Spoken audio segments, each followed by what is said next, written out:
Muy bien, estamos en el capítulo 2 del Evangelio según San Mateo y comenzamos a ver la semana pasada los primeros 10 versículos y en este capítulo se nos habla acerca de aquellos, se creen que son tres, todos dicen que son tres, pero todos dicen que son tres por los tres regalos que se llevaron, pero en realidad nadie dijo que eran tres. No conocemos sus nombres, aunque en México les pusieron nombre, ¿verdad? Melchor, Gaspar y Baltasar, ¿verdad? No conocemos sus nombres, esos nombres se me hacen así muy mexicanotes, como para que hayan sido de Oriente, ¿verdad? Pero eso es lo que sucede a veces con las tradiciones, se pasan de generación en generación y todo el mundo cree que eso es básicamente lo que la Biblia dice y eso no es lo que la Biblia dice. La Biblia habla de tres regalos, pero no habla de tres reyes magos. Y no habla tampoco de que sean reyes, habla de que son magos, pero más bien se puede traducir, como vimos la semana pasada, la palabra que se traduce magos se puede traducir también sabios o científicos, ¿verdad? Entonces, a veces es bueno escudriñar las Escrituras para saber exactamente de qué se está hablando. Y creo que lo que vamos a ver hoy es muy importante para poder entender lo que se nos está diciendo aquí, escudriñar las Escrituras e ir a buscar. Y una cosa que tengo es cuando algo leo, especialmente en el libro de Mateo, pero en cualquier otro libro, cuando leo que algo dice, y esto se hizo para que se cumpliese lo dicho por el profeta, yo quiero saber, yo no sé ustedes, pero yo quiero saber en dónde lo dijo el profeta, qué profeta lo dijo y cómo es que se aplica ahora a la persona de Jesucristo. Yo no sé ustedes, pero yo quiero saberlo. Así es como trabaja mi mente y me esfuerzo por encontrarlo y como vamos a ver hoy, va a haber cosas que están claramente escritas ahí, pero solamente porque dice esto es para que se cumpla lo que escribió el profeta. Esto no quiere decir que era una profecía literal que se tenía que cumplir. A veces esto lo que es una ¿cómo se le llama? Es una semejanza o es una ilustración. O es un tipo, ¿sí? de lo que pasó en aquel entonces que ahora se puede aplicar a lo que está pasando ahora. Entonces vamos a descifrar eso un poco más adelante. Entonces los sabios estos, o si están acostumbrados a ello, los magos vinieron a preguntar en dónde estaba el rey de los judíos, porque habían visto su estrella en el oriente y ahora querían ir a adorarlo. Y se acuerdan el rey Herodes el grande, ¿verdad? Mandó llamar a los escribas, a los sacerdotes para preguntarles y ellos le profetizaron, le dijeron lo que había dicho el profeta Miqueas en Miqueas 5:2, ¿verdad? Que esa es una profecía literal que se había dicho, pero que se iba a cumplir en el futuro. Entonces les dijo que era en Belén, Efrata, ¿verdad? Les dijo ahí que era en Belén, Efrata.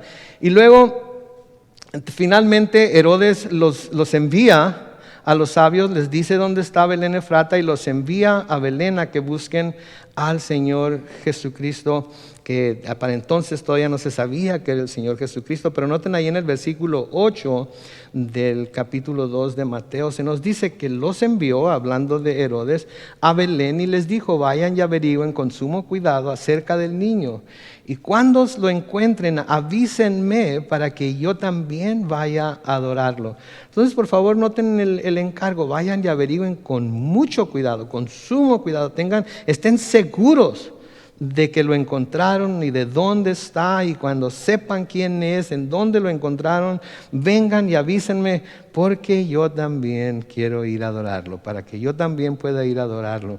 Versículo 9 dice, después de escuchar al rey, los sabios se fueron. La estrella que habían visto en el oriente iba delante de ellos hasta que se detuvo sobre el lugar donde estaba el niño. Versículo 10, al ver la estrella se regocijaron mucho. Hoy vamos a comenzar en el versículo 11 y el versículo 11 va a abrir para nosotros una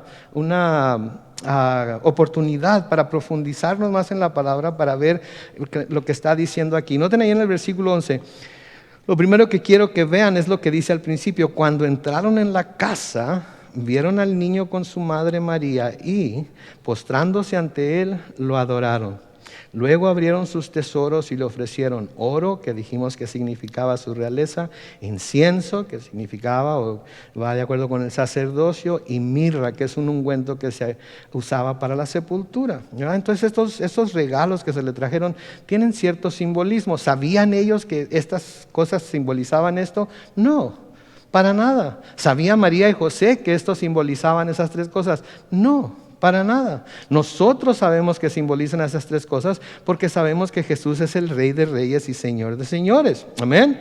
Nosotros sabemos que simbolizan esas cosas porque sabemos que Jesús es un sacerdote de acuerdo al orden de Melquisedec. Amén. Y nosotros sabemos que este es el símbolo de estas cosas porque sabemos que cuando lo sepultaron, lo ungieron, ¿verdad? Le pusieron aceites, le pusieron óleos, que era la costumbre de aquel tiempo. Entonces, estas son cosas que quizás las personas principales no sabían, pero que nosotros a la luz de todo lo que nos dice la Biblia, ahora podemos identificar como tales, ¿cierto? Entonces, de ahí la importancia de que veamos todo de nuevo. Siempre se los voy a recordar, todo el consejo de Dios. Ahora, por el hecho de que aquí se diga que encontraron al niño y su madre en una casa, ¿okay? Se ha deducido entonces que este suceso de cuando estos sabios o magos, como les quieran llamar, llegaron, se llevó a cabo algunos meses después de su nacimiento. En otras palabras, nosotros tenemos la idea y se nos ha, por así decirlo, vendido, ¿verdad? La idea, cuando vemos los nacimientos, de que están todos los animalitos, y está María y José, y está el pesebre, ¿verdad? Y están los pastores por un lado, y están los reyes por el otro, o ya sentados delante del niño, pero todavía es el pesebre, todavía es el establo, o está uno con su camello, otro con su caballo, otro con su elefante. Pudo haber sido que vinieran a pie, yo no sé, ¿verdad? No sé, pero eso es lo que se nos ha vendido. Y que todo esto sucedió en el establo, en el pesebre, etcétera, etcétera. Pero aquí la Biblia nos dice que esto no fue así, nos dice que lo encontraron en una casa. Lo encontraron en una casa con su mamá. Note que no hace ninguna mención de pastores, note que no hace ninguna mención de nada de eso. Encontraron entonces en la casa al niño con su madre y se postraron y lo adoraron y le dieron sus regalos. Ahora, por el hecho de que se nos dice que fue en una casa, se ha llegado a la conclusión de que este suceso pasó mucho después, meses después de su nacimiento, ¿sí? Primero, porque se nos dice que fueron a una casa, ¿sí? Fueron a una casa, ¿verdad? Luego, la segunda razón por la que se deduce que esto es porque que esto pasó después de algunos meses de que Jesús naciera, es porque había ciertos requisitos de la ley. Muy importante esto, había ciertos requisitos de la ley con los que se tenía que cumplir y esto llevaría algún tiempo. Había ciertos requisitos que los papás de Jesús, María y José, tenían que cumplir de acuerdo a la ley y esto se iba a llevar algo de tiempo. Por ejemplo, según la ley judía, los varones debían ser circuncidados ¿cuándo? Al 8º día, ¿verdad? Tenían que ser circuncidados al 8º día. Entonces, tenían que haber pasado cuando menos 8 días, pero para entonces yo creo que el censo ya se debió haber llevado a cabo, María y José ya debieron haber, gente empezó a salir de la ciudad de David o de Belén y hubo lugar en donde pudieran quedarse y a lo mejor rentaron una casita por ahí para quedarse porque el bebé estaba muy pequeño para viajar de nuevo hasta Judea, ¿ok? Pero no solamente eso. No lo van a poner en la pantalla, pero si ustedes ven en Levítico capítulo 12, pueden apuntar la referencia o buscarla ahorita rápidamente o picarle a su teléfono o su tablet o lo que traigan. Levítico capítulo 12, los versículos 1 al 4, nos dice esto. El Señor habló con Moisés y le dijo, habla con los hijos de Israel y diles, cuando una mujer conciba y dé a luz un varón, se quedará impura 7 días. Como cuando está en los días de su menstruación. Versículo 3. Al 8º día se circuncidará al niño. Versículo 4. Pero ella continuará purificándose de su sangre durante 33 días más. Entonces pasaron los 8 días, el niño fue circuncidado, la mujer todavía se le consideraba impura, ¿sí? Por 33 días más. Noten lo que dice la segunda parte del versículo 4. No podrá tocar ninguna cosa santa ni podrá presentarse en el santuario hasta que se cumplan los días de su purificación. ¿Entendieron eso? Entonces al 8º día se circuncida el niño, ella se está purificando, pero luego tiene que mantenerse en su estado de purificación otros 33 días. ¿sí? Otros 33 días. Y mientras está en su estado de purificación, ella no podía tocar nada que fuera santo. No podía presentarse en el santuario. Básicamente no podía ir a la iglesia. Ahora, tenemos que recordar que tenemos que poner estas cosas en el contexto histórico, ¿ok? Hoy nunca haríamos algo así, de hecho no se hace, ¿verdad? Imagínense, ¿verdad? Sería legalismo y sería algo que básicamente la palabra de Dios en el Nuevo Testamento para nada nos dice que debemos hacer. Entonces, si hay alguna iglesia o algo que hace este tipo de cosas, pues obviamente va en contra de la palabra de Dios y debemos de ¿verdad? Cruz, que se vaya el diablo y que venga Jesús, ¿verdad? Porque definitivamente está enseñando una herejía. Pero eso era en el tiempo de entonces, ¿sí? Tenemos que acordarnos contexto de lo que se está diciendo, pero contexto histórico también. Entonces, esto es lo que se acostumbraba. Entonces, esto es lo que el Señor le dijo a Moisés que se tenía que hacer.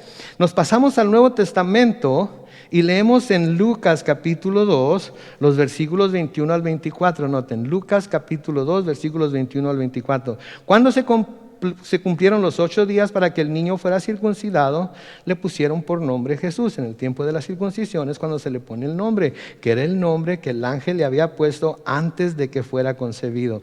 Noten el versículo 22. Y cuando se cumplieron los días para que, según la ley de Moisés, ellos fueran purificados, llevaron al niño a Jerusalén para presentarlo ante el Señor y cumplir con lo que está escrito en la ley del Señor.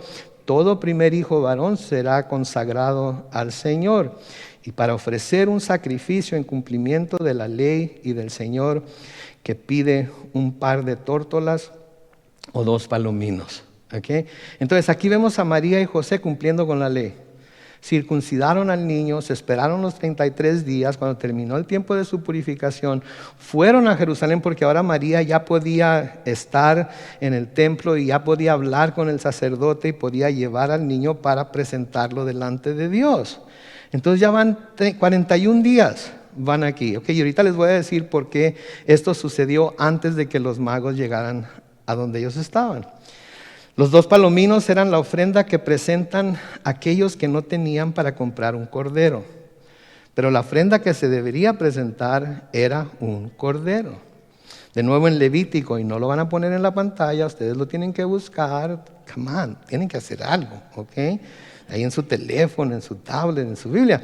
Levítico capítulo 12, los versículos 6 al 8, el Señor le sigue diciendo a Moisés: al cumplirse los días de su purificación, haya tenido un hijo o una hija, irá a la entrada del tabernáculo de reunión y presentará al sacerdote, noten, un cordero de 1 año para el holocausto y un palomino o una tórtola para expiación. El sacerdote se los ofrecerá al Señor y hará expiación por ella, y ella quedará limpia de su flujo de sangre. Esta es la ley para la mujer que da a luz un hijo o una hija.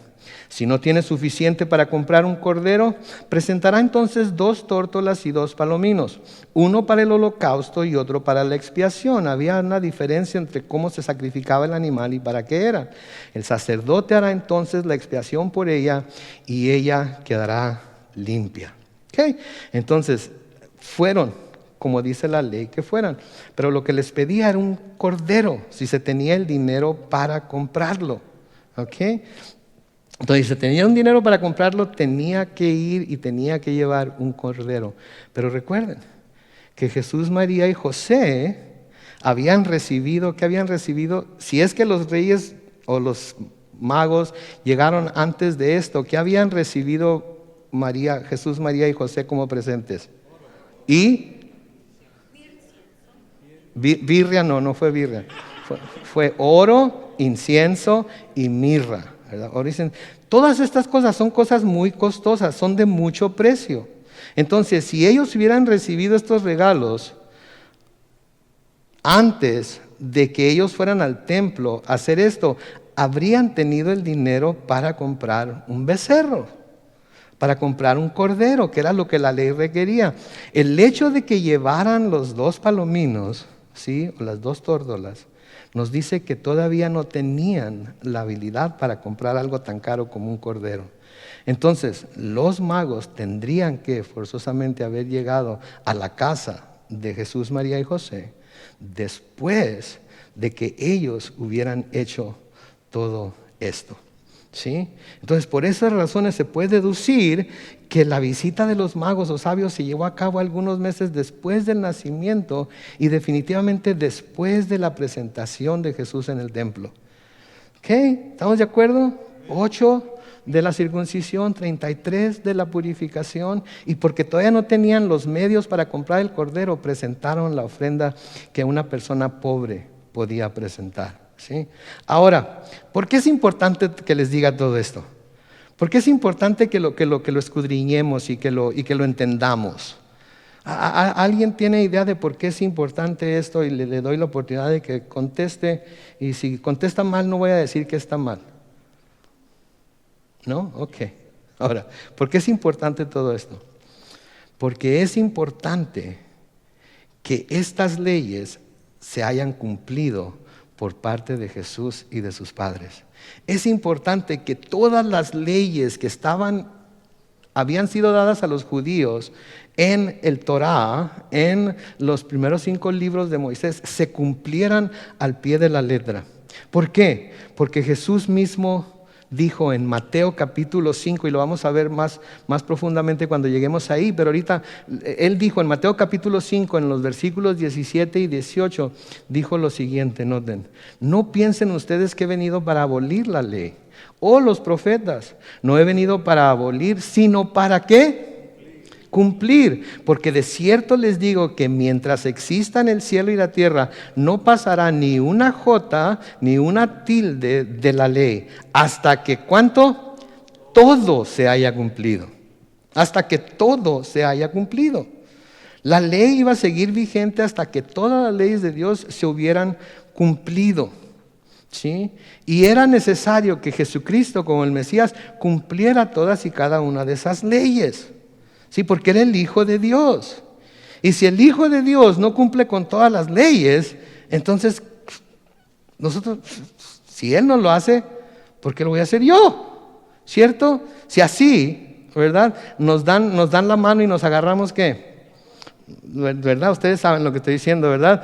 Si así, ahora viendo un mal ejemplo. Hoy en la mañana, por ejemplo, estaba un joven que ayuda con la proyección allá atrás, y yo vine a ver la cosa esta que pusieron aquí para la cámara, y cuando vine para acá para poder estar, y traía una de esas de limón y quién sabe qué en la boca, y porque ya ve que está medio fuerte esas, me quité la máscara, así me la bajé de la nariz, ¿verdad? Me la bajé de la nariz, y ya que vi lo que estaban haciendo me fui para allá, y el chamaco también traía la máscara abajo. Y le preguntó uno de los hermanos que estaban ahí: oye, ¿por qué no te pones bien la máscara? Y dijo: pues Pastor Carlos no se la pone. Chale, mano. Ok. Todavía no hacía nada, todavía no decía, y ya estaba. Ok, entonces, por eso era importante que el Señor Jesucristo cumpliera con toda la ley, pero no solamente eso, sino que debemos recordar lo que se nos dice en las Escrituras de Él. En Gálatas capítulo 4, los versículos 4 y 5, noten lo que Pablo escribe. Pero cuando se cumplió el tiempo señalado, Dios envió a su Hijo, que nació de una mujer, sabemos que es María, y sujeto ¿a qué?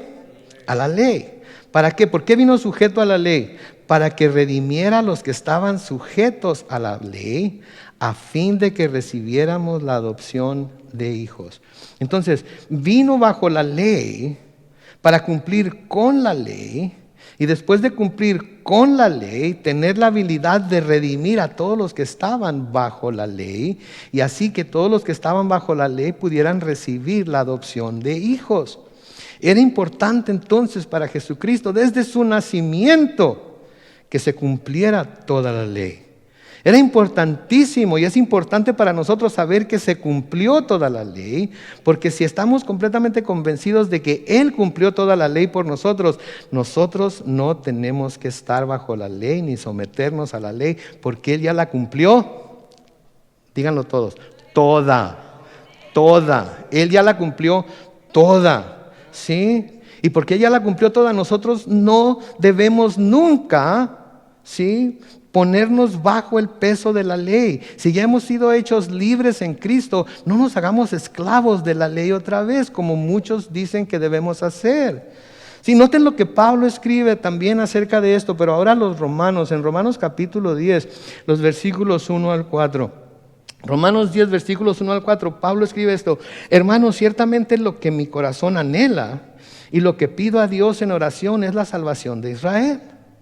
Pablo le dolía mucho que los judíos no quisieran recibir a Cristo como su Salvador, que quisieran estar siguiendo la ley todavía, a pesar de que ya no tenían que. Versículo 2, noten lo que dice: me consta que ustedes tienen celo por Dios, pero su celo no se basa en el conocimiento, les está diciendo a los judíos.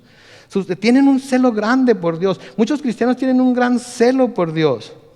Sí, tienen un gran celo por su religión, tienen un gran celo por su doctrina, pero lo hacen sin tener el conocimiento necesario. Entonces aquí les dice de nuevo en el versículo 2, me consta que ustedes tienen celo por Dios, pero su celo no se basa en el conocimiento.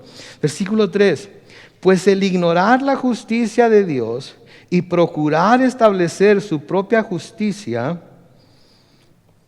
pues al ignorar la justicia de Dios y procurar establecer su propia justicia, no se sujetaron a la justicia de Dios. Por favor, lean el versículo 4, subrayenlo, circúlenlo, hagan algo. Noten lo que dice el versículo 4.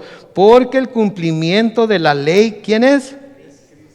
Él. ¿Escucharon eso? ¿Lo están leyendo? El cumplimiento de la ley. El cumplimiento de la ley. El cumplimiento de la ley, ¿qué quiere decir? Que Cristo ya la cumplió toda. Que no hay ni una jota ni una tilde que Cristo no haya cumplido. Que no queda nada por cumplir. ¿Sí? ¿Para qué? ¿Con qué razón? La última parte del versículo 4. Para la justicia de todo aquel que cree. Entonces, Él es el cumplimiento de la ley. Y la razón por la que cumplió la ley fue para que en el cumplimiento de la ley, por Él, ¿sí?, la justicia de Dios sea impuesta sobre todo aquel que cree. Porque al que no cometió pecado, por nosotros lo hizo pecado. ¿Sí? ¿Para qué? Para que ahora nosotros podamos ser hechos la justicia de Dios. ¿Se dan cuenta ustedes? Entonces era imperativo, necesitaba cumplir con la ley. Jesús tenía que cumplir con cada jote y cada tilde de la ley para que pudiera redimir a quienes estaban debajo o sujetos a la ley y pudieran ser justificados aparte de la ley. ¿Sí? Nosotros hemos sido justificados delante de Dios aparte de la ley, de toda la ley. Ahora, ¿qué quiere decir esto? ¿Que no obedecemos los mandamientos? No, lo que quiere decir es que obedecer los mandamientos no nos hace más santos. Lo que quiere decir es que obedecer los mandamientos nos hace cristianos que por el amor que Dios ha mostrado a nosotros queremos ser obedientes, queremos hacer lo correcto, queremos practicar la justicia, aunque a veces fallamos, ¿no es cierto? Sí, entonces esa es la razón. Sí, para así poder redimir a los que estaban sujetos a la ley y pudieran ser justificados aparte de la ley. De nuevo, Pablo nos dice esto en Romanos 3 y el versículo 28. Noten, Romanos 3, versículo 28. Por lo tanto, llegamos a la conclusión de que el hombre es justificado ¿por qué? Por la fe, sin las obras de la ley. El hombre es justificado por fe sin las obras de la ley. Entonces, a ver, puedo ser justificado por las obras de la ley, como yo pueda cumplirlas. Delante de un Dios santo, perfecto y justo no va a funcionar, ¿verdad? O puedo ser justificado por fe en Cristo. ¿Cuál es mejor? No parece que lo crean. ¿Cuál es mejor? La fe en Cristo. Ahora, si alguien quiere ponerse bajo la ley y obedecer la ley, ¿sabe qué? Aviéntese. ¿Sí? Nada más acuérdese que si quebranta un solo mandamiento es como si los quebrantara todos. Entonces la pandemia le va a servir de mucho a usted, porque va a estar en su casa, va a echar su televisión, su computadora, su radio, su tablet, todo por la ventana, los va a tirar a la basura. Y lo único que va a hacer es estar sentado ahí en su casa o en su cama, leyendo la Biblia día y noche, memorizándose la ley y cumpliendo con la ley ahí delante, dentro de su casa. Y pídale a Dios que esta pandemia nunca pase, porque en el momento que tenga que salir de su casa, si es que antes no se dio un golpe en el dedo chiquito con la pata de la cama, porque ahí ya estuvo que... ¿Se fijan, ¿cómo lo digo? ¿Se fijan lo necio que es querer ser justificados por las obras de la ley cuando Dios ya nos justificó por la obra de Cristo en la cruz? De nuevo, Romanos 3:28, por lo tanto llegamos a la conclusión de que el hombre es justificado por la fe sin las obras de la ley. De nuevo el apóstol Pablo escribe a los Gálatas en Gálatas 2:16, échense este trompo a la uña, noten. Sabemos que el hombre no es justificado por las obras de la ley. ¿Escucharon? Sabemos que el hombre no es justificado por las obras de la ley, sino por la fe de Jesucristo. Y también hemos creído en Jesucristo para ser justificados por la fe de Cristo y no por las obras de la ley, ya que por las obras de la ley nadie será justificado. Así es que aquellos que están confiando en que porque están guardando ciertas leyes Dios los va a justificar, están completamente equivocados si no han puesto su fe en Cristo Jesús, nuestro Señor. Eso es lo único que necesitamos. Creerle que lo que Él hizo en la cruz por nosotros, por su sangre derramada, por su muerte y su resurrección, nos justifica aparte de la ley, aparte de nuestra religiosidad, aparte de toda obra que nosotros queramos hacer para vernos bien delante de Dios. Porque si estamos en Cristo, Él nos ve en su Hijo. ¿Y cómo creen que Dios ve a su Hijo? ¿Cómo creen que Dios ve a su Hijo?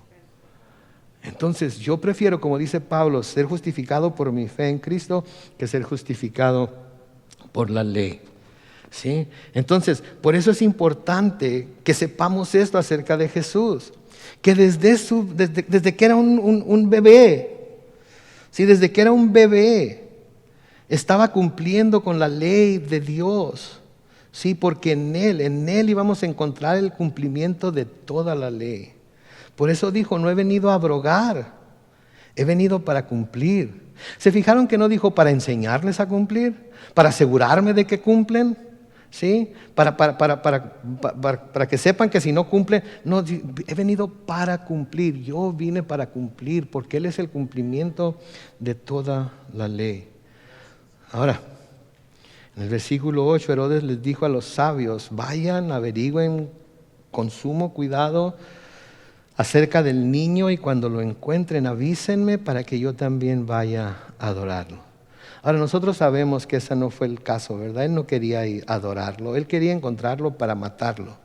¿Sí? Él quería encontrarlo para matarlo porque él sentía que este rey de los judíos estaba amenazando su reinado, estaba amenazando su imperio, ¿sí? Aunque no era suyo, era de Roma, pero Roma lo tenía ahí como títere, ¿verdad? Como sucede en muchos gobiernos, ¿verdad? Del mundo, ¿verdad? Y cada vez está llegando más y más este modo de gobierno aún a los países de primer mundo, ¿verdad? Muchos dicen que ha llegado a Estados Unidos, en donde la persona que está al frente es nada más un títere y que los demás lo mueven de acuerdo a como ellos quieran. Yo no sé, puede ser, a lo mejor, quién sabe, no quiero meterme en política porque yo no soy político, yo soy cristiano, entonces, a lo mejor. Pero si no estoy seguro no voy a decir que sí, se lo dejo a Dios para que Él juzgue. Amén. Pero eso era lo que era Herodes, era un títere. Y no era su reinado el que estaba siendo en realidad amenazado. Era su posición de títere de Roma que estaba siendo amenazada, cosa que Cristo nunca hubiera venido a hacer. Pero sucedió algo, versículo 12, noten, pero como en sueños se les advirtió que no volvieran a donde estaba Herodes, regresaron a su tierra por otro camino. Entonces aquí vemos este relato que se nos hace acerca de cómo en sueños a estos magos o sabios se les advirtió de que no volvieran a decirle a Herodes que habían encontrado al niño ni dónde lo habían encontrado, y ellos regresaron a su tierra por otro camino. No se nos dice quién fue, podemos imaginarnos por lo que hemos visto anteriormente que fue un ángel del Señor. Podemos imaginarnos que fue de la misma manera en la que José tuvo sueños. Podemos imaginarnos que fue de la misma manera en la que Nabucodonosor tuvo sueños o el faraón tuvo sueños. No se nos dice cómo, pero una cosa sí podemos ver en este capítulo 2, que hay 5 instancias en las cuales el Señor comunica su voluntad a ciertas personas por medio de los sueños. Lo vemos en el capítulo 1 y el versículo 20, lo vemos en el capítulo 2, versículo 12, en el versículo 13, en el versículo 19 y en el versículo 22. Todo habla acerca de cómo se les comunicó a estas personas por medio de sueños. Entonces tenemos varios ejemplos en las Escrituras de cómo Dios ha hablado a personas por medio de sueños, ¿verdad? Ya les he mencionado, ¿se acuerdan del copero y el panadero? En el libro de Génesis, ¿verdad? Tuvieron un sueño en la cárcel, se lo contaron a José y José lo interpretó. Cuando salieron de la cárcel, uno de ellos fue reimpuesto en su lugar y Faraón tuvo un sueño y se acordó de José y llamaron a José para que interpretara el sueño de Faraón, ¿cierto? En el libro de Daniel tenemos a Nabucodonosor también, que tuvo un sueño y quiso que se lo interpretaran. Entonces, ¿por qué les estoy diciendo esto? Porque Dios puede hablarnos por medio de los sueños. Dios puede hablarnos por medio de los sueños. Ahora, si usted tiene un sueño y usted me dice, pastor, ¿sabe qué? Tuve este sueño. ¿Qué quiere decir? Bueno, pues va a depender, ¿verdad? Va a depender cómo es el sueño, qué fue lo que soñó, qué cosas están pasando en su vida, cuál fue el último programa de televisión que vio antes de irse a acostar, ¿verdad? Porque pudo haber visto un programa así medio terrorífico y tiene un sueño del diablo y me viene y me pregunta, pastor, ¿querrá decir que el diablo me va a llevar? Pues si eso fue lo último que vio antes de acostarse, no quiere decir que el diablo se lo va a llevar, pero definitivamente sí le va a estar soñando unas cuantas noches. ¿Sí? Yo soy de esas personas que son muy impresionadas por lo que ve, y me acuerdo en mis años jóvenes, que no hace mucho de ello, miré una película que se llamaba, no, estoy seguro que muchos de ustedes lo conocen, El Exorcista. Sí, y me acuerdo que después de verla la primera vez, como eso de las 6 de la tarde, me fui a casa y tenía tanto miedo de estar en la casa solo que me fui a verla otra vez, ¿verdad? Y, y luego les digo una cosa y no me juzgan de qué bárbaro, la miré 4 veces una sola noche. Okay. Y luego, para no tener que ir a dormir, porque yo sabía lo que iba a pasar en mi cabeza, ¿sí? Me fui a lo que entonces era en Mexicali, la tierra de Dios, la central camionera, con unos amigos. Y ahí nos la pasamos toda la noche tomando café y jugando en las maquinitas, porque yo no quería irme a la casa y cerrar los ojos. ¿Okay? Cuando finalmente llegué a la casa, mi mamá me puso una. Entonces no había celulares ni nada de eso, ¿verdad? Ella tenía una forma muy eficaz de comunicarse con nosotros, se llamaba manguera, ¿verdad? Y me comunicó con lujo de detalles lo enojada que estaba conmigo, ¿verdad? Pero luego, como siempre, a la noche vuelve, ¿verdad? Y me acosté a dormir y tenía la sábana aquí así. Y yo no soy de los que le gusta taparse la cabeza porque si me van a dar un trancazo, prefiero ver de dónde viene que a que me agarren sin descuidado, ¿verdad? Y pues ahí estoy. Y miraba la cortina moverse y cada vez que cerraba los ojos para quedarme dormido me venía el sueño, ¿verdad? Entonces, hay veces en las que soñamos cosas que son, que las soñamos por lo que hemos visto, por lo que hemos escuchado, por lo que hemos leído. Sí, a veces hasta por lo que hemos comido tenemos pesadillas, ¿verdad? Pero hay muchas razones por las que puede haber sueños. Entonces, no debemos malinterpretar. Dios puede hablarnos por medio de sueños, pero no todos los sueños que creemos que vienen de Dios vienen de Él. ¿Sí? Entonces tenemos que tener mucho cuidado con eso, de tratar de aplicarle algún sueño, algún significado a algún sueño que tenemos. Sí, creo que debemos de seguir los ejemplos de José y de Daniel. Debemos de seguir los ejemplos de José y de Daniel. Por ejemplo, noten ahí, ay Dios, noten ahí en Génesis capítulo 41, los versículos 15 y 16, cuando el faraón tuvo su sueño, mandó llamar a José y el faraón le dijo: he tenido un sueño y no hay quien lo interprete, pero he oído decir que tú oyes un sueño y lo puedes interpretar. Versículo 16, José le respondió al faraón: no depende de mí, pero Dios dará al faraón una respuesta propicia.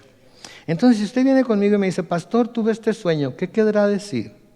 Le voy a hacer esas preguntas que le dije que le iba a hacer y voy a tratar de determinar si no fue Dios el que le habló en sueños, sino que simplemente usted está siendo influenciado por algo que vio, leyó, comió, etcétera, etcétera. Pero lo que le voy a decir es: váyase a su casa, póngase de rodillas, clame a Dios. Y si Él tiene un mensaje especial para usted en ese sueño, Él le va a decir lo que significa. Él se lo va a revelar a través de su palabra, en la oración, por el Espíritu. Usted va a poder saber que viene de Dios. ¿Sí? Y también, si Dios está en silencio, si Dios no le dice nada, si nunca se comunica con usted por la palabra de alguna otra manera, con algo que explique el sueño, ¿sabe que ese sueño no es de Dios? No es de Dios. Usted quisiera quizás aplicarle un significado especial, pero no es de Dios. También Daniel, cuando Nabucodonosor le pidió a Daniel que le dijera lo que había soñado y su interpretación, Daniel le clamó a Dios y le pidió que le mostrara lo que el sueño de Nabucodonosor significaba. Y noten en Daniel capítulo 2, los versículos 27 y 28, Daniel capítulo 2, 27 y 28, y Daniel le respondió al rey: el misterio que su majestad pide conocer, ni sabios, ni astrólogos, ni magos, ni adivinos podrían revelárselo.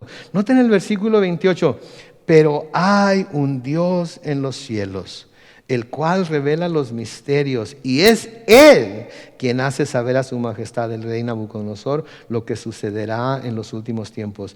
Esto es lo que su majestad soñó, y estas son las visiones que tuvo en su lecho. Daniel pudo decirle a Nabucodonosor de lo que se trataba el sueño. ¿Por qué? Porque fue con Dios a pedirle que Él se lo revelara a Daniel. ¿Sí? No empezó ok, pues mira, ¿qué le puedo poner aquí que el rey Nabucodonosor? Si Daniel hubiera ido a tratar de interpretar el sueño con su propia habilidad, le hubiera dicho puras cosas buenas a Nabucodonosor, ¿no creen? Al menos yo le hubiera dicho puras cosas buenas. Por eso Nabucodonosor les dijo a los adivinos y a todos los demás: no les voy a decir ni siquiera el sueño, porque si les digo el sueño, entonces van a ir y van a hacer su huddle, van a hacer su bolita y se van a platicar, y esto parece esto y esto parece aquello, y me van a decir algo que creen que quieren que oiga, pero no me van a decir la verdad. Así es que ahora me dicen: ¿cuál fue el sueño? Y me dicen: ¿qué significa? Y si no, cuello. Y cuando fueron a buscar a Daniel para hacerle lo mismo, porque él era parte de este grupo de científicos y adivinos y todo lo demás, ¿verdad? Él dijo: ¿saben qué? Denme chance. Yo no tengo la interpretación, ni sé cómo, no me imagino qué ha sido el Señor, pero le voy a preguntar al Dios de los cielos qué es. Y oró junto con sus compañeros, y el Señor les dio el sueño y la interpretación. Entonces, mis hermanos, todo esto para decirles: sí, el Señor habla por medio de sueños, pero no todos los sueños que tenemos, aunque creamos o deseemos que vengan de Dios, vienen de Dios. Y si queremos saber si el sueño que estamos teniendo viene de Dios, vamos al que lo da. No le vayamos a preguntar a tal o cual profeta o a tal o cual apóstol. Si viene conmigo, le voy a decir: ¿sabe qué? Véngase, vamos a orar ahorita y le vamos a pedir a Dios que Él le revele el significado de su sueño. Pero yo no voy a tratar por favor, yo no voy a tratar de interpretar su sueño, pero sí le voy a pedir a Dios que se lo interprete Él a usted. Y si Él me da algún significado especial a mí para que yo le dé a usted, entonces le voy a decir que ese es el significado. Pero voy a tener que estar bien seguro de que ese es el caso. Y si no es el caso, yo, chitón, usted entiéndase con Dios. Versículo 13 dice: después de que los sabios partieron, un ángel del Señor se le apareció en sueños a José y le dijo: levántate, toma al niño y a su madre y huye a Egipto, quédate allá hasta que yo te diga, porque Herodes buscará matarlo. Vemos aquí entonces a Herodes que no quería adorarlo, sino que aquí se le está diciendo claramente a José que Herodes lo va a buscar, pero lo va a buscar para matarlo. Y vemos aquí también que Herodes busca hacer con Jesús lo mismo que Faraón buscó hacer en los tiempos de Moisés. ¿Se acuerdan? Cuando los judíos estaban multiplicándose mucho, ¿qué fue lo que hizo? Maten a todos los niños que nazcan, a todos los varoncitos que nazcan, mátenlos. ¿Sí? Y aquí vemos a Herodes el Grande haciendo lo mismo. ¿Saben qué? Porque Satanás odia lo que Dios ama. ¿Sí? Y Satanás siempre ha tratado y seguirá tratando de echar a perder el plan de Dios para redimir a la humanidad. Sí, aquí vemos que esto es lo que le iba a pasar a Jesús. Desde su nacimiento Jesús fue aborrecido por el mundo. Desde su nacimiento Jesús fue aborrecido por el mundo. El mundo todavía no lo conocía, el mundo todavía no sabía qué iba a hacer, era un bebé. Y ya el mundo, motivado por Satanás, aborrecía a Jesús. Y el Señor nos hace una advertencia a todos nosotros, se los hizo a sus discípulos y a través de sus escritos nos las hace a nosotros. En Juan capítulo 15 y el versículo 18 nos dice el Señor: si el mundo los aborrece, sepan que a mí me ha aborrecido antes que a ustedes. Si el mundo los aborrece, sepan que a mí me ha aborrecido antes. ¿Saben qué? Por más que tratemos de parecer muy, muy cool delante del mundo, por más que tratemos de parecer gente como diríamos en Mexicali, chila, ¿verdad? O como dicen en México, chida, ¿verdad? Por más que queramos parecer eso delante del mundo, siempre nos van a aborrecer, porque siempre vamos a llegar a un punto en el cual no vamos a poder caminar con ellos, porque nuestra fe en Cristo nos va a llamar a separarnos de ellos y vamos a dejar de vernos bien cool. ¿Ok? Nos podemos vestir como ellos, podemos hablar como ellos, podemos cantar su mismo tipo de música, podemos ver sus películas, podemos hacer todo lo que el mundo hace para ser aceptados. ¿Y saben qué? Nunca vamos a ser aceptados. Sí, porque eso es lo que pasó con el Señor Jesucristo. Sí, en Juan 15:25 se nos dice esto: pero esto es para que se cumpla la palabra que está escrita en su ley. Me aborrecieron sin motivo. Me aborrecieron sin motivo. ¿Por qué aborrecieron al Señor? ¿Qué había hecho? ¿Qué hizo? Es un niño recién nacido. ¿Qué le había hecho a Herodes? Absolutamente nada. Pero trató de deshacerse de él. Y el Señor le dice a José: toma a tu hijo, toma a su mamá y llévatela a otro lado, porque lo van a buscar para matar. Versículo 14: cuando él despertó, José tomó de noche al niño y a su madre y se fue a Egipto y se quedó allá hasta la muerte de Herodes. Y luego noten esto sucedió para que se cumpliera lo que dijo el Señor por medio del profeta: de Egipto llamé a mi hijo. ¿Alguna vez han buscado en dónde está escrita esta profecía? Si tienen una Biblia de referencia, los llevó a una parte, pero ¿por qué se dice esto?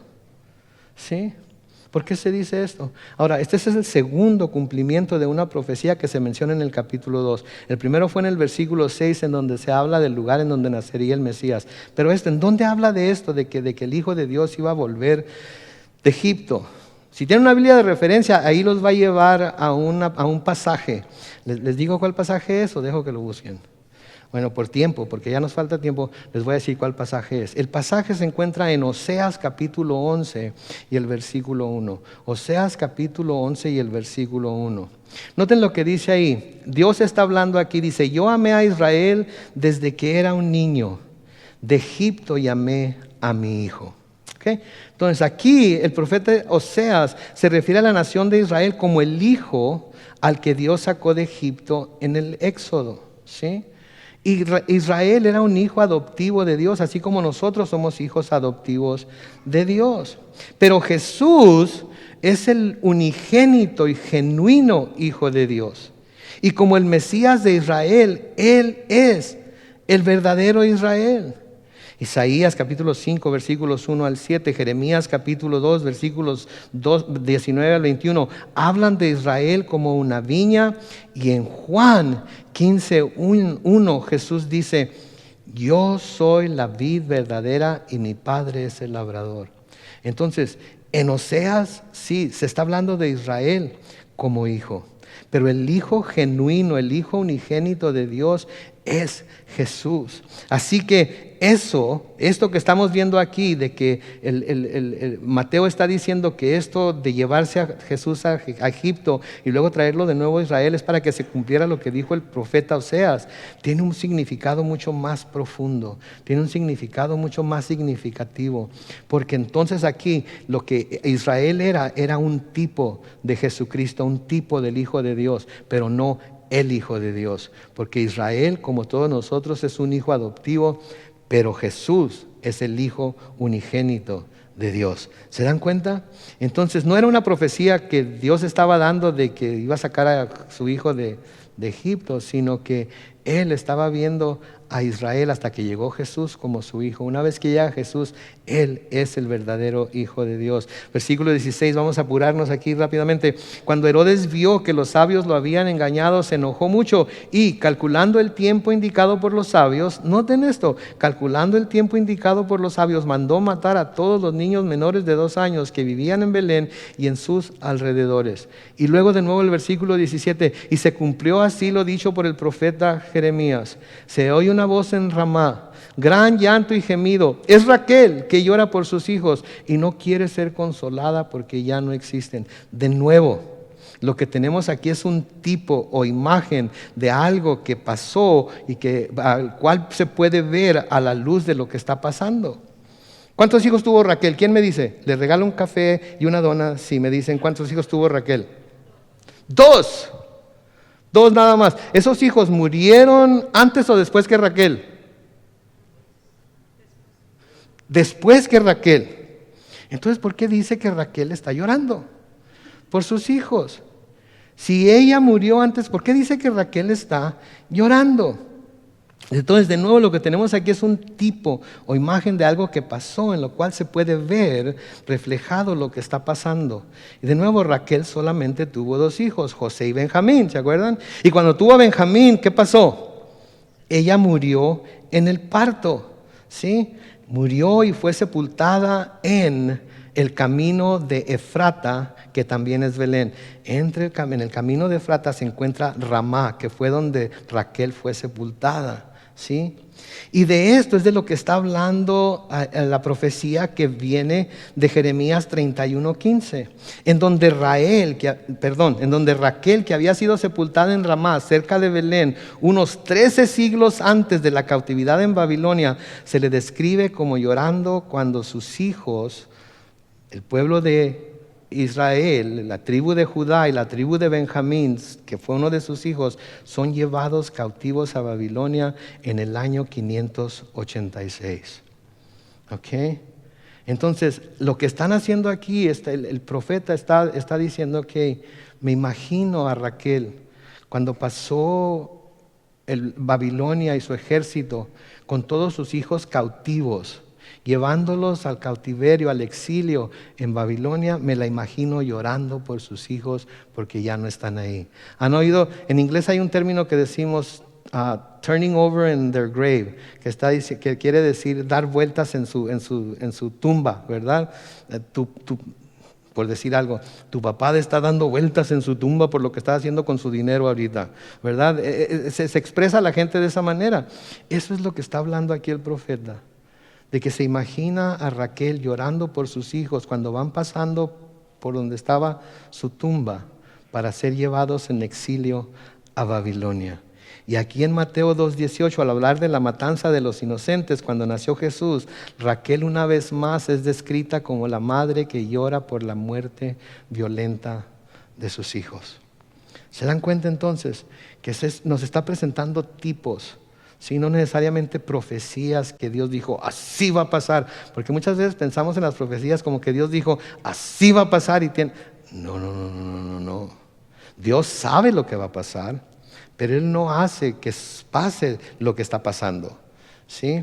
Entonces, y vamos a hablar más de esto más adelante. Versículos 19 y siguientes dice: después de que murió Herodes, un ángel del Señor se apareció en sueños a José en Egipto y le dijo: levántate, toma al niño y a su madre y regresa a Israel, porque los que querían matar al niño han muerto ya. Y entonces José se levantó y llevó al niño y a su madre de regreso a Israel. Cuando supo que Arquelao reinaba en Judea, era hijo de Herodes el Grande, en lugar de su padre Herodes, tuvo temor de ir allá, pero en sueños fue advertido y se dirigió a la región de Galilea. Ahí se estableció en una ciudad llamada Nazaret, para que se cumpliera lo que fue dicho por los profetas, que el niño habría de ser llamado Nazareno. Chihuahua, hombre. Ok, me quedan un par de minutos. ¿Les digo por qué fue llamado Nazareno? ¿Les digo? Porque les pudiera decir, se fue a Nazaret y por eso fue llamado Nazareno. Pero ¿de qué está hablando cuando dice que los profetas dijeron? ¿En dónde dijeron? ¿Les digo en dónde? En ningún lado. No lo dijeron. Dijeron algo que se parecía a ello. No hay ninguna mención en el Antiguo Testamento en el que se le llame Nazareno a Mesías, al Mesías. Sí, hay muchos que dicen no era Nazareno, era Nazareo. Pero el Nazareo no debía ni siquiera probar ni las uvas ni las pasas. Y Jesús tomaba vino. Nunca vivió como Nazareo, entonces ese no es el caso. ¿Sí? Entonces no tenemos ningún lugar en el Antiguo Testamento donde se le llame Nazareno al Mesías. Pero algunos comentaristas relacionan este pasaje con, escuchen esto, y lo pueden buscar después en sus casas, Isaías capítulo 11 versículo 1 e Isaías capítulo 53 versículo 2, en donde se le describe a Jesús como un vástago o un renuevo. ¿Y saben cuál es la palabra judía que se traduce vástago o renuevo? Es netzer. Netzer. ¿Ok? Entonces, él era el vástago de la raíz de Isaí. Él era el renuevo del cual nos habla Isaías 53. Y en Isaías 53, ¿qué se nos dice del Mesías? ¿Se acuerdan lo que Isaías 53 nos dice del Mesías? ¿No se acuerdan lo que les voy a decir? En Isaías 53, versículos 1 al 3 dice: ¿quién ha creído en nuestro anuncio? ¿En quién se ha manifestado el brazo del Señor? Crecerá ante él como un renuevo o retoño, como raíz en tierra seca.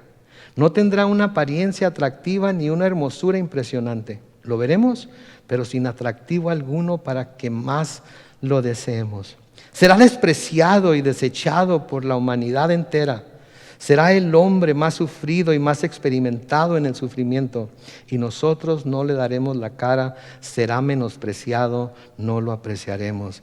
¿No es eso lo que sucedió con Jesús toda su vida? ¿No es eso a lo que vino Jesús, a ser despreciado? Sí. De nuevo, mis hermanos, si creemos en Jesús, si buscamos caminar como Él anduvo, si buscamos obedecer las enseñanzas que Él nos dejó, no nos va a ver bien el mundo, porque a Él nunca lo vio bien. No esperemos, entonces, no importa cuánto apoyo político tengamos como cristianos, el mundo no nos va a ver bien. Siempre va a buscar la forma de mantenernos abajo con la bota en el cuello, de silenciar nuestra voz, de callar el mensaje del Evangelio como pueda hacerlo. Si el Mesías, el Hijo de Dios, fue despreciado así desde su nacimiento. Sí, ahora, yo sé, venimos a la iglesia a escuchar las buenas nuevas del Evangelio, ¿verdad? ¿Quieren saber las buenas nuevas? Que sufrió todo eso para que ustedes y yo no tuviéramos que ir al infierno. Sufrió todo eso para que ustedes y yo pudiéramos vivir tranquilos, confiados en Él y saber que al final de esta vida, si nos toca llegar al final de nuestra vida o cuando Él venga por su iglesia, nos vamos a ir por Él. Esas son las buenas nuevas, de que a pesar de que tuvo una vida de sufrimiento, de todas formas, sabiéndolo, decidió venir a salvarnos. aun cuando su propio pueblo no lo iba a conocer. A los suyos vino y los suyos no le conocieron. En Juan capítulo 1, los versículos 45 y 46, Felipe, después de encontrar al Mesías, va con Natanael, y Felipe dice ahí, halló a Natanael y le dijo: hemos hallado a aquel de quien escribió Moisés en la ley y también los profetas, a Jesús, hijo de José de Nazaret. Natanael le dijo: ¿y de Nazaret puede salir algo bueno? Y le dijo Felipe: ven a ver. ¿Ok? ¿Crees en Jesús? Estás loco. ¿Crees en esas fábulas? Estás menso, te lavaron el coco. ¿Crees que Él es el Mesías? Ni para cuándo. ¿Sí? ¿Te crees muy porque te crees salvo? A ti no te salva ni Dios, si es que existe. ¿Sí? Sin embargo, somos salvos. Sin embargo, hemos sido justificados no por las obras de la ley, sino por nuestra fe en Jesús. Sin embargo, tenemos el favor de Dios no por nuestra religiosidad, sino por nuestro amor y nuestra devoción a que Jesús mostró para nosotros al venir a esta tierra, sabiendo que iba a sufrir todo esto para salvarnos inclusive de nosotros mismos. Fue un hombre de dolores. Sufrió desde bebé, perseguido yo digo que desde el vientre de su madre. ¿Por qué iba a hacer a César Augusto que viajara una mujer embarazada desde Judea hasta Belén para empadronarse? Yo digo que había razones medio malévolas ahí, pero Dios lo usa todo para nuestro bien, ¿verdad? Y usó ese edicto para que el Mesías naciera en donde tenía que nacer. Entonces, todo esto es importante porque nos confirma que hemos creído en el verdadero Mesías. Nos confirma que hemos puesto nuestra fe en donde debemos ponerla. No en religiones creadas por el hombre, ¿sí? No en hombres pudientes, ni ricos, ni sabios, en el plan que Dios nos describe en su palabra, versículo por versículo, línea sobre línea, para que sepamos en lo que hemos creído y estemos seguros de que Él es fiel para guardar nuestro depósito, como dice Pablo, hasta aquel día. Y vivimos confiados, pase lo que pase, ¿sí? Nos ataquen como nos ataquen, digan lo que digan, ¿sí? Vivimos confiados porque estamos en Cristo Jesús. Amén. Oremos.